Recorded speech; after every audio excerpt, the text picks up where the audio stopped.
Hello दोस्तों, स्वागत है आपका। एक बहुत ही इंपॉर्टेंट अपडेट जो है ये अभी रेलवे रिक्रूटमेंट को लेकर के सामने आई है। वैसे तो ये नोटिस जो है स्टूडेंट्स लोग के लिए इशू नहीं किया गया, बल्कि ये सारे रेलवे जोन और जितने भी आरआरबी है उनके लिए इशू किया गया है कि आरआरबी को और रेलवे जोन्स को जो है क्या काम आगे के सालों में रिक्रूटमेंट के लिए करना है। अब चूंकि ये सबको अवेलेबल हो गया है, सबको मिल गया है, तो इससे स्टूडेंट लोग क्या फ़ायदा ले सकते हैं वो मैं आपको थोड़ा सा डिस्कस करूंगा, और ये जो नोटिस है इसका क्या मतलब है ये भी आपको थोड़ा सा समझाने की मैं कोशिश करता हूं। अगर आप इसका सब्जेक्ट देखोगे तो ये है कि जो एनुअल कैलेंडर रहना चाहिए 2025 में रिक्रूटमेंट जो कि आरआरबी करेगा उसको लेकर के जो शेड्यूल रहना चाहिए उसके कैलेंडर के बारे में ये है। तो पहली चीज़ तो ये रेलवे बोर्ड की तरफ से, रेलवे मंत्रालय की तरफ से, गवर्नमेंट ऑफ इंडिया की तरफ से सारे आरआरबी और रेलवे जोन जो है उनको, और रेलवे की जो अलग अलग इकाई है जिसमें कि रिक्रूटमेंट होती है आरआरबी के तहत, उनके लिए ये नोटिस निकाला गया है। उसमें इस नोटिस में सारे जो आरआरबी है उनको ये बताया गया है कि आपको ये सारे काम इस टाइमलाइन के तहत करने की कोशिश करना है। अगर आप देखोगे तो अभी जब जो वैकेंसी आई है इसके रिगार्डिंग भी सारी अपडेट हमको अप्रैल मार्च में जो एक नोटिस मिला था वो भी यही नोटिस था, जिसमें बोला गया था कि आप जो है सीईएन को ड्राफ्ट कब तक कर लेंगे और वैकेंसीज का असेसमेंट कब तक करेंगे। ये हमने देखा था कि 2024 के भी मार्च अप्रैल में ऐसा एक नोटिस मिला था, या उससे थोड़ा और पहले भी मिला था, जिससे हमको ये अंदाजा लग गया था कि जून के पहले तो एनटीपीसी की वैकेंसी नहीं आएगी, और उसी आधार पर मैंने एक शेड्यूल बना करके आपको एक वीडियो बनाया था। अब 2025 के लिए पूरा का पूरा एक साल पहले ही लगभग ये अंदाजा आपको मिल जा रहा है। तो स्टूडेंट लोग के लिए इससे बहुत ज़्यादा फायदा ये होने वाला है कि अगर आप अपनी तैयारी को स्टार्ट करें, आपका एग्जाम प्रोसेस जिस भी स्टेज में रहे, आप लगातार पढ़ाई को जारी रख सकते हो, क्योंकि अगले साल भी सेम अपॉर्चुनिटी आपके सामने आ जाएगी। क्या टाइमलाइन रह सकती है उसके बारे में हम डिफरेंट टॉपिक पे बात करेंगे, अलग वीडियो में बात करेंगे, जिसमें मैं आपको सारा एग्जाम प्रोसेस समझाऊंगा। अभी इस नोटिस पर अगर फोकस करें तो इस नोटिस के अकॉर्डिंग शॉर्ट एंड स्वीट चीज़ें बताऊं तो आपका जो असिस्टेंट लोको पायलट का जो नोटिस रहेगा ये आपको जनवरी से लेकर के फरवरी के बीच में पब्लिश होकर के मिल जाएगा। यानी कि जो CEN 01 इस बार निकला था ALP के लिए, 2025 में भी ये जनवरी से फरवरी के बीच में आपको देखने मिल जाएगा।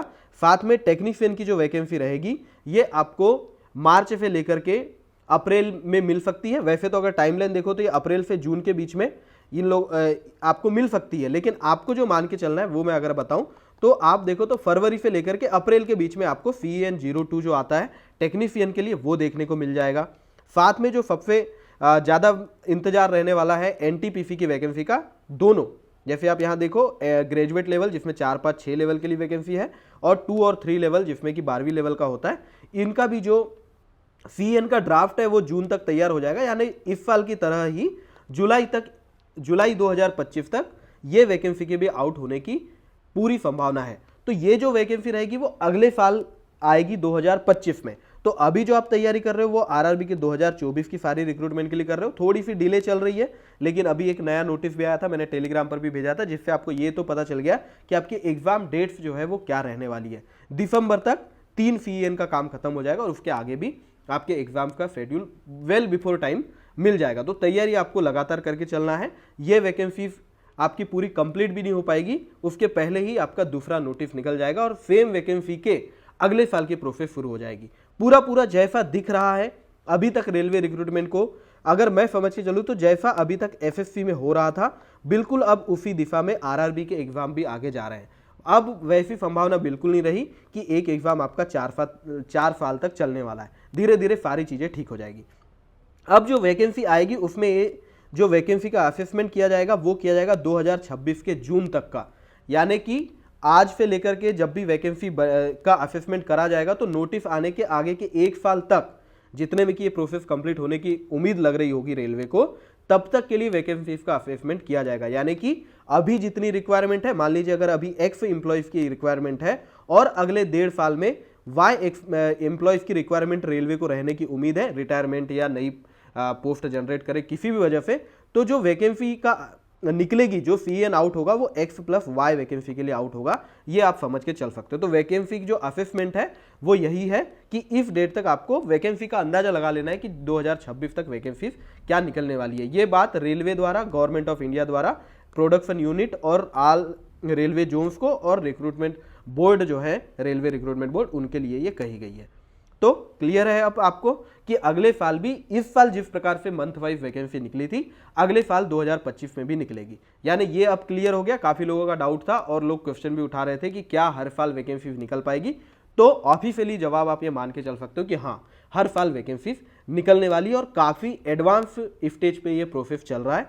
तो पूरा अब ये एसएससी की डायरेक्शन में जाता हुआ मुझे दिख रहा है। तो आपको बहुत पॉजिटिव होकर के बहुत ज़्यादा उम्मीद के साथ अपनी प्रिपरेशन करते रहना है।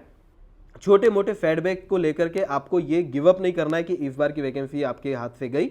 आपको बस लगातार पढ़ाई करते रहना है। तो ये मौका जो आपको मिलेगा, इसके तुरंत बाद ही आपको सेकंड चांस भी मिल जाएगा और जो लोगों के पास एज वगैरह है उनके बाद फिर थर्ड चांस भी मिल जाएगा।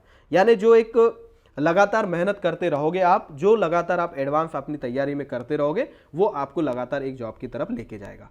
उम्मीद है ये वीडियो से आप काफ़ी सारी चीज़ें समझ पाए होंगे। मैं जल्दी ही जितने जरूरी वीडियो होंगे आपको देने की कोशिश करूंगा। Thank you very much, all the best.